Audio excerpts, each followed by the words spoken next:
Well, I think I've, through the years, preached more sermons on the parable of the prodigal son than just about any other topic. And I want to talk about it again today. You find the story in the Gospel of Luke, chapter 15, verse 11. So would you turn to it, please? I'm going to read the entire story, but today I'm really going to just talk about one of the characters. Next week, the second character, and week after the third character. Usually I try to squeeze in talking about all of them, and I don't do justice to any of them. I think this is the most important parable that Jesus told. And remember, Jesus was a master teacher.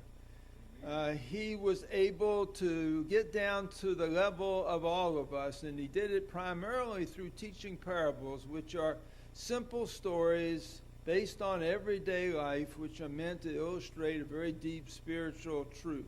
And this is the most well-known parable, and it really, I think, is misnamed. I think it should be called the parable of the faithful father, because this is such an important parable, because in it he really is revealing the nature of God himself.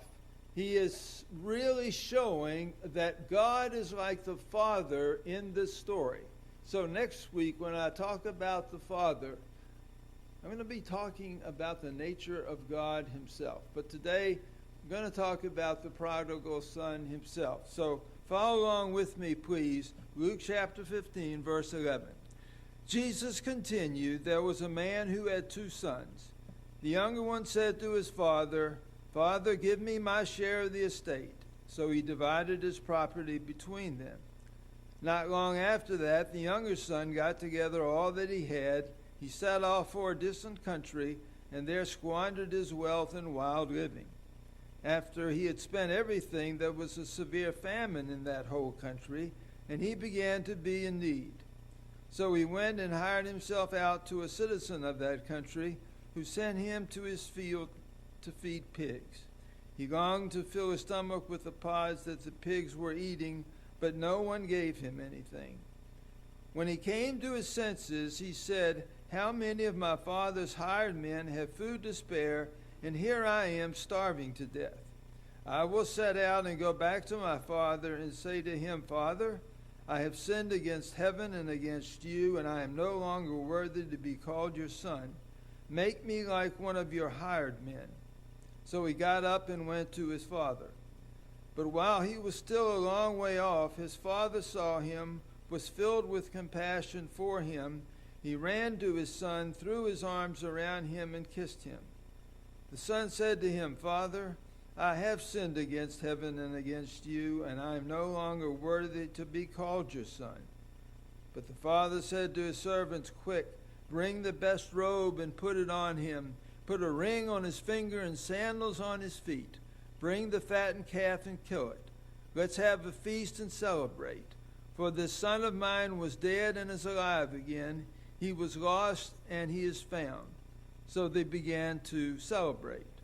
And now we hear the third character that I'll talk about in a couple of weeks.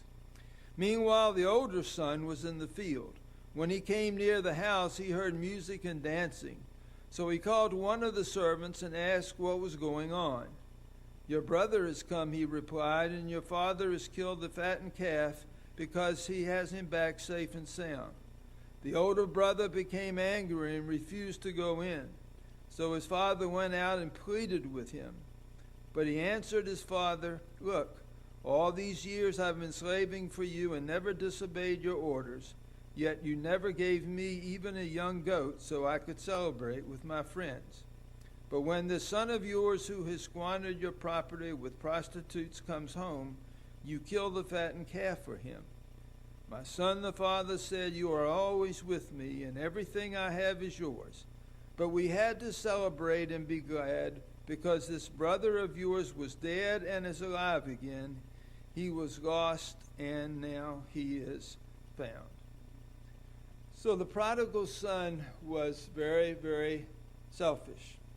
His parents were wealthy, and in those days, you could receive your inheritance while your parents were alive if they were willing to give it to you. And the young son went to his parents, and he said in the effect, this is really what he was saying, "Oh man, oh woman, I don't care about you, I just want my money. Give me what I'm entitled to, I'm leaving. And if I never see you again, that's okay with me." I mean, he showed absolutely no concern whatsoever for his parents. His parents were very loving parents, and even though it broke their hearts, they gave him his money, and he went off to, the King James Version says, to the far country, a distant country. Now, he had plenty of money to throw around because his father was very, very wealthy. And if you got plenty of money to spend, you can always find people who will help you spend it. And so even though he was in a foreign country, he thought he had plenty of friends, people who were hanger-ons. They were with him and they were partying with him. They were having a great time, and he was having a wonderful time. We wonder, how could he be so stupid? Sooner or later, he knew, even though he was very wealthy, sooner or later, all that money would be gone. Apparently, he didn't have a job. The only friends he had were the people who were helping him spend his money. He had to have known that sooner or later this was going to end. But I guess he was just blind to what was happening. And so he just kept spending and spending and spending his money, having a wonderful time. And then, of course, the time came when his money was gone, and then his so-called friends were gone. They left him immediately. So he has no friends, no money, really no place to stay. He's in a foreign country, and to make matters worse, at the same time, a famine hits that area. And nobody has any food to eat. So he's worse off, though, than anyone. And so the only thing that he can do is to feed pigs. He's able to sustain life, I guess, just by feeding the pigs. I think I've told you this story before, but if you don't mind, I'm going to tell you again. It's from a chapter in my past that I think back on a lot, how it helped me mature. And whatever kind of person that I am, I think back to these experiences. I decided that I wanted to go to seminary. I was an educator, and I couldn't decide if God was calling me into the ministry or not, and I realized I thought I wouldn't know until I had the nerve just to step out in faith and go, even though I had a wife and 2 little girls and a mortgage on a home. I just was going to go and see what the Lord, what would the Lord do? How would he take care of me? And after about a semester, we were close to running out of money. I was home on the weekends in Newport News, going down to Raleigh, North Carolina, where the seminary was, and staying there all week. Most of the students in the seminary were young. They had just graduated from college. A lot of them had just graduated from high school. And there were a couple of other guys my age. Well, they were more than that, but a couple of them, we became good friends because we were in the same situation. We had families to support, we had bills to pay, and we didn't have any income.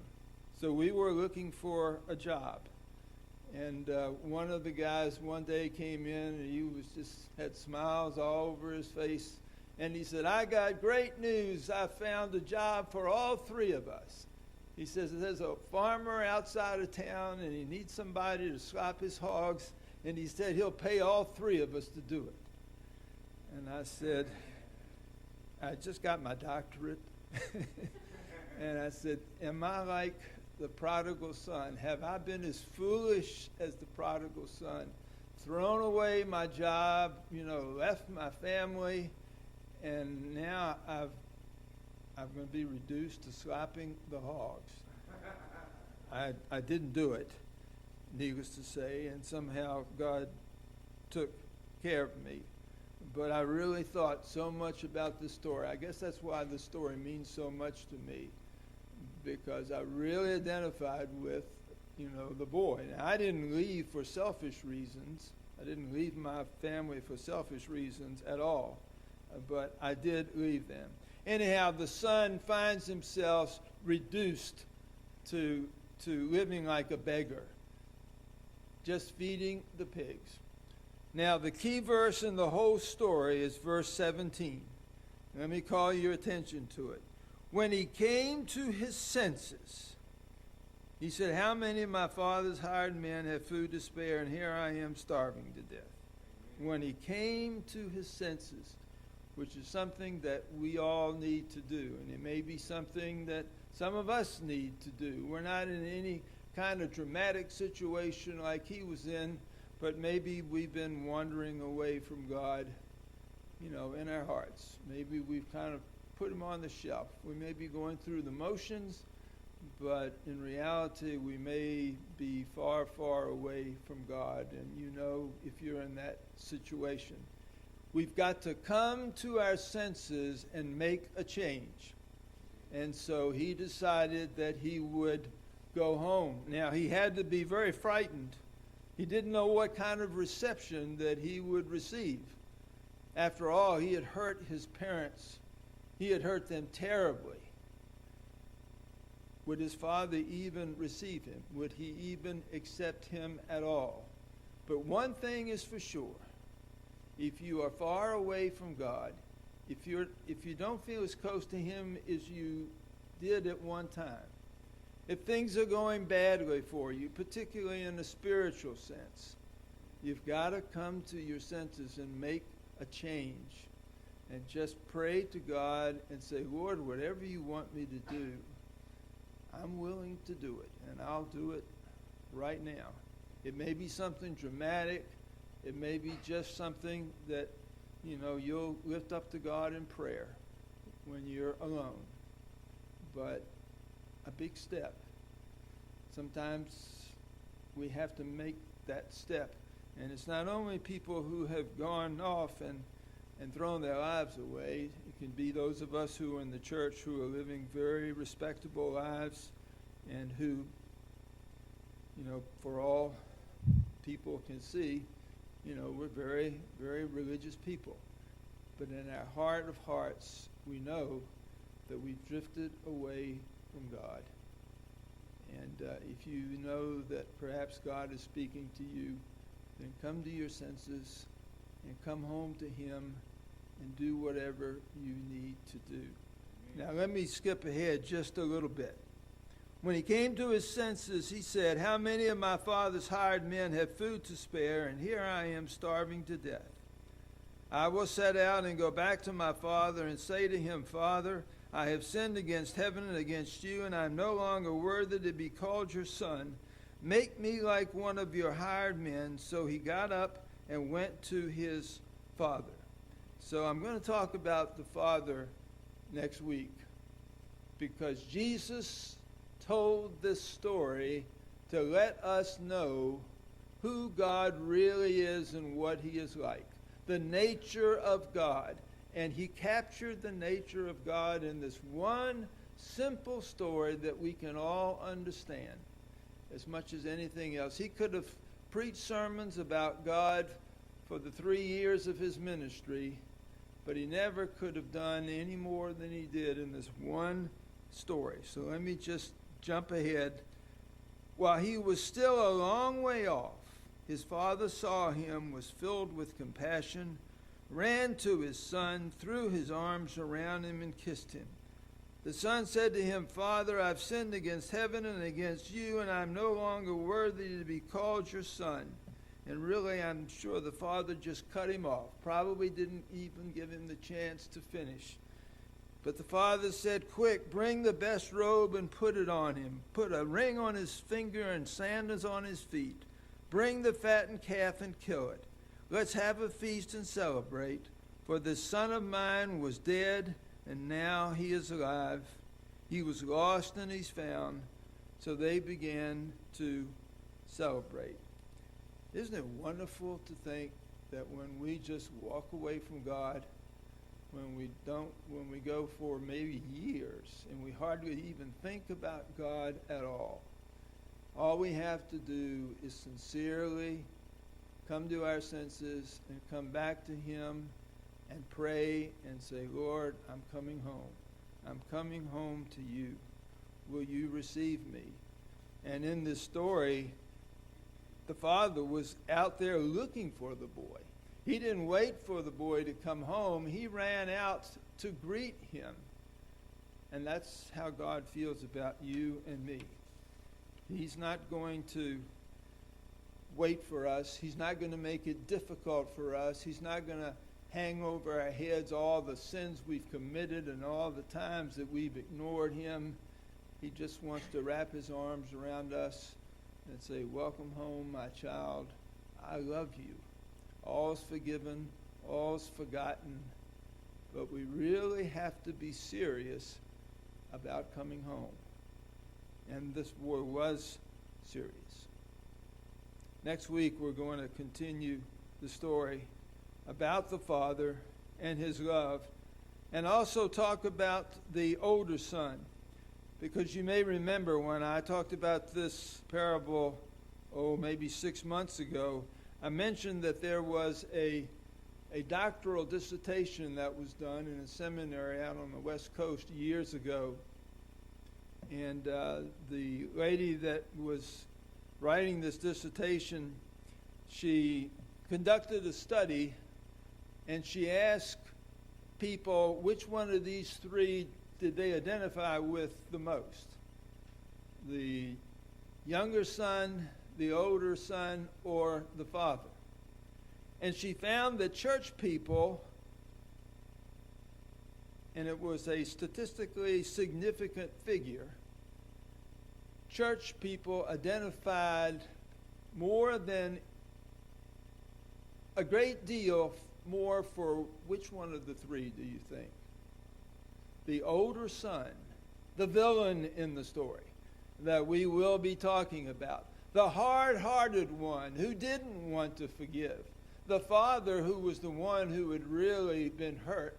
He was willing to forgive, but the older son did not want to forgive, and he broke his heart, broke the father's heart also, because he was unwilling to forgive. And remember, the older son wouldn't even take part in any of the celebrations, as we will read over the next couple of weeks. And I think the woman really was onto something. She discovered something that I think most pastors have seen, that often when people want to come back to God, let's say they've really done something that has damaged, let's say, the church. They've committed a sin that has hurt the church. And God will forgive them. But the person wants to come back into the church, and often it's a whole lot harder for the members of the church to forgive the person than it is for God to forgive the person. I've been through that. Every minister has been through that. And I'll tell you a classic story that pastor in Newport News, our pastor, Reverend George, this man was a mentor to him, and he was to me as well. Two different generations of people, and this minister affected both of us. Tremendous story, but I'll get to that later. I hope that you will look at this story and honestly determine, who do you identify with? The prodigal son who has wandered away from God, the father who has really been hurt, or the older brother who has a terrible time forgiving? If you're the father who has been hurt, as you'll see next week, the father had a choice. He could either stand back and say, you don't really think you're going to come back here like nothing has happened. The way you've broken my heart, you're just not going to snap your fingers and come back, and I'm going to welcome you back as if nothing has ever happened. If he had had that attitude, what do you think the younger son would have done? He would have probably gone away, and then the father never would have seen him again. I've seen that happen so many times. Adult children have hurt their parents, hurt them badly. And then they come back and they're trying to apologize. They don't use the word, maybe they don't know exactly what to say or how to say it, but the parents know what they're trying to say. But sometimes they really make it hard on the child, and they have kind of a cold shoulder. They need to be like the father in this story and forgive. The whole point of the story, though, is that we are like the younger son. Because we, in our imaginations, it's not in our actions. We wander away from God. We're involved in all kinds of things, if not in reality, in our imaginations. And we need to come to our senses, come back to God. But don't ever forget the fact that God is like the father in the story. I know I'm going to talk about this next week, but this is the key to the whole thing. Jesus told this story because he wants you to know that God is like the father in this story. So read this on your own. I'm going to read it again next week. Think how much God must love you. That no matter what you've done, no matter how far you've wandered away from God, if you sincerely repent and ask for his forgiveness, he will welcome you back with open arms. And maybe today, as we extend the invitation now, you know that it's time for you to come home. And you can do it, of course, right where you're seated and say a prayer. Often, though, it's more meaningful. You know that you mean business about it if you just come and talk to me just for a moment. But it's just the fact that you're willing to get up out of your pew and let other people know that you're making some kind of commitment. I want to invite you to do that. I want to invite you to come if you'd like to recommit your life to God. Of course, I'd like for you to come if you would like to become a part of our church. And you see a part of our church here. There's a part of our church at the second service, a part of our church at the third service. You got a chance last week to see a much bigger part of our church. Not only people that are attending our church now, but people who have attended our church through the years were here last week. So, if God has laid a decision on your heart, I hope that you'll make it right now as we stand and sing Sweet, Sweet Spirit. No, number 281, Speak to My Heart. Speak to my heart, Lord Jesus. Let's stand as we sing.